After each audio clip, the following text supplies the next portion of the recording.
Halo semua, selamat datang di video pembelajaran informatika kelas 10.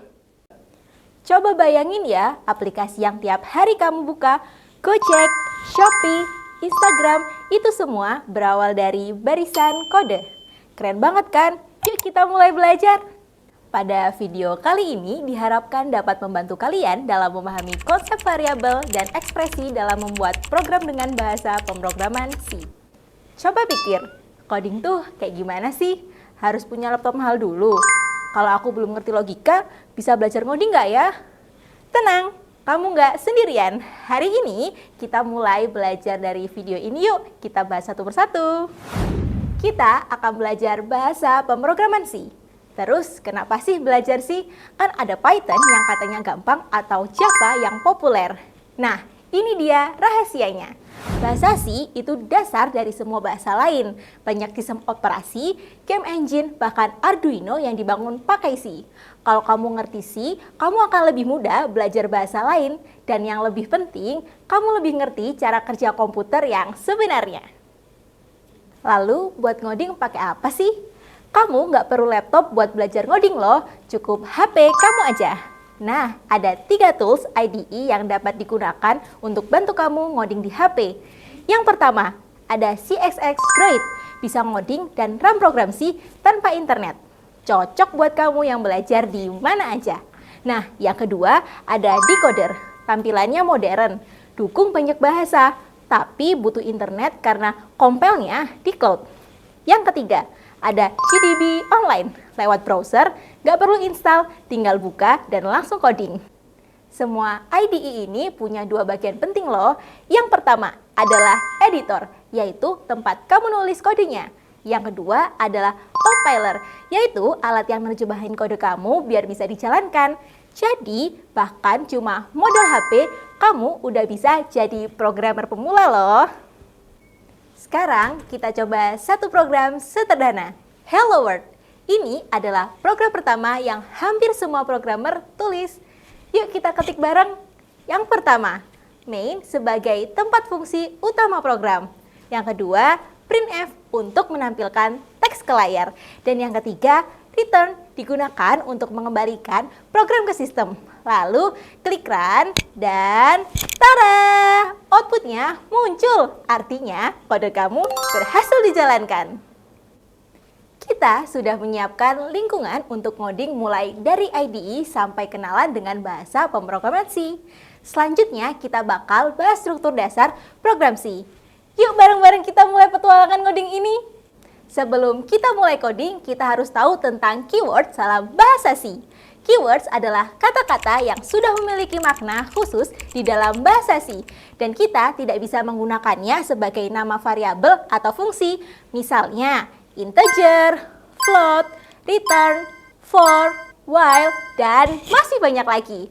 Ada 32 keyword standar dalam bahasa C yang dapat kita gunakan untuk menulis berbagai jenis program. Dengan 32 keywords, kita bisa melakukan hampir semua hal dalam program C. Keywords ini mengatur bagaimana program berfungsi. Misalnya, integer digunakan untuk mendeklarasikan variabel yang menyimpan angka bulat, dan return digunakan untuk mengembalikan nilai dari suatu fungsi. Selanjutnya, kita bahas mengenai identifier. Nah, setiap kali kita membuat variabel, kita harus memberikan identifier, yaitu nama unik untuk variabel atau fungsi kita. Bayangkan, variabel itu seperti kotak penyimpanan, dan identifier adalah label nama di kotaknya. Kalau nggak ada label, kita nggak tahu kan isinya apa? Ada beberapa aturan dalam membuat identifier. Pertama, identifier tidak boleh sama dengan keyword. Misalnya, kita nggak bisa pakai nama for, karena itu adalah kata kunci yang sudah dipakai oleh bahasa C. Kedua, identifier harus dimulai dengan huruf atau underscore, tidak boleh diawali dengan angka. Ketiga, identifier bersifat case sensitive, artinya sisi dan sisi itu dianggap 2 nama yang berbeda. Jadi, pastikan nama-nama variabel yang kita buat itu mudah dipahami, sesuai isi datanya, dan tetap ikut aturan biar kode kita bisa jalan lancar. Sekarang, mari kita lihat komponen dasar bahasa C. Dimulai dari tipe data, integer. digunakan untuk angka bulat seperti umur. Misalnya, umur kalian 20 tahun yang disimpan dalam variabel umur dengan tipe integer. Float digunakan untuk angka desimal, seperti tinggi badan yang bisa 170,5. Dan char digunakan untuk menyimpan karakter tunggal seperti A untuk nilai kalian. Pemilihan tipe data ini sangat penting karena mengatur jenis nilai yang dapat kita simpan di dalam variabel. Lanjut ke operator. Operator digunakan untuk melakukan perhitungan atau logika dalam program kita. Misalnya, operator plus digunakan untuk penjumlahan dan operator garis miring digunakan untuk pembagian. Di sini kita punya A sama dengan 5 dan B sama dengan 10. Lalu kita tambahkan dengan plus untuk mendapatkan hasil 15. Kalau kita bagi B dengan 2,0, hasilnya adalah 5,0. Operator sangat penting untuk mengelola data dan menghasilkan nilai yang kita inginkan dalam program. Kita juga perlu tahu cara menampilkan data yang kita simpan dalam variabel menggunakan ekspresi. Misalnya, kita gunakan printf untuk menampilkan umur dan tinggi di layar. Fungsi printf ini sangat berguna karena bisa menampilkan nilai variabel kita. Misalnya, untuk umur, kita gunakan %d yang menampilkan angka bulat dan untuk tinggi kita pakai %2f yang menampilkan angka dengan 2 angka di belakang koma. Dengan bahasa C, kalian bisa mulai menulis program pertama hanya dengan HP. Mulailah dengan mengenal tipe data, operator, dan identifier lalu coba implementasikan dalam kode. Terus latihan karena semakin sering kalian coding, semakin paham dan semakin mahir jadi programmer. Baiklah, kita sudah mempelajari banyak hal penting hari ini tentang bahasa C. Kita mulai dari mengenal kata kunci, kata-kata khusus yang jadi dasar bahasa pemrograman. Lalu kamu tahu apa itu identifier, nama unik yang kita gunakan untuk variabel dan fungsi agar program bisa berjalan dengan baik. Selanjutnya kita bahas tipe data yang membantu kita menentukan jenis data apa yang bisa disimpan, seperti angka bulat dengan integer, angka desimal dengan float, dan karakter dengan char.